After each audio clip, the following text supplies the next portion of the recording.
Well, good morning, everybody. Can you believe it is December? Oh, my word. Time is flying. Where has this year gone?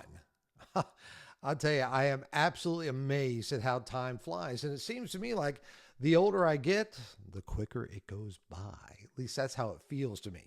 Well, today we're going to talk a little bit about trusting God's timing. So if you would turn to Galatians chapter 4, we're going to look at one verse this morning, Galatians 4, verse 4.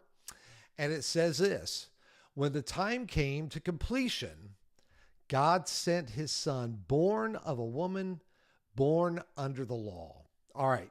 What I hope we'll see today is that God's timing may often be different from our own, yet it is always, always perfect.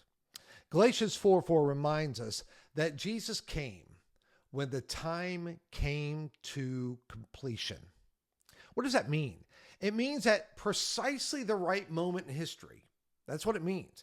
He came at precisely the right moment in history. God was neither early nor was he late, but he orchestrated every detail so that the arrival of his son would fulfill prophecy and it would meet humanity's deepest need and reveal his divine wisdom.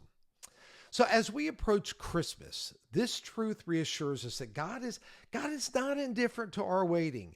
He sees the full picture and he understands our burdens, and he is working even when we cannot see the progress.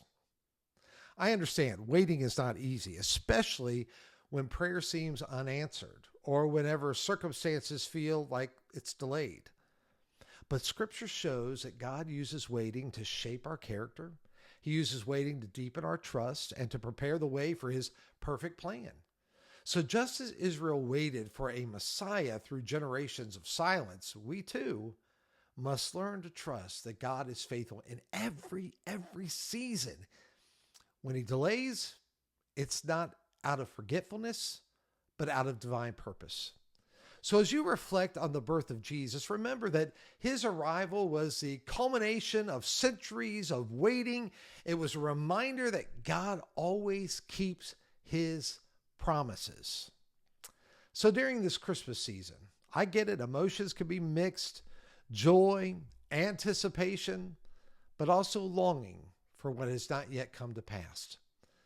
You see, trusting God's timing means surrendering our expectations and resting in his sovereignty. It means believing that he is at work in the unseen places and that his plan is worth waiting for. So as we move toward a new year, let the story of Christ's coming renew your confidence in God's perfect timing. He who fulfilled his promise in Bethlehem will fulfill his promises in your life. You see, God's timing is perfect, even when it feels slow. He works with purpose in every season, calling us to trust him as he unfolds his plans. So identify one area where you need to trust God's timing, and then pray daily for patience and faith and reasons of waiting. And then finally reflect on past seasons where God's timing proved wiser than even your own. Have a great day, and I'll look forward to seeing you back here tomorrow morning. You take care.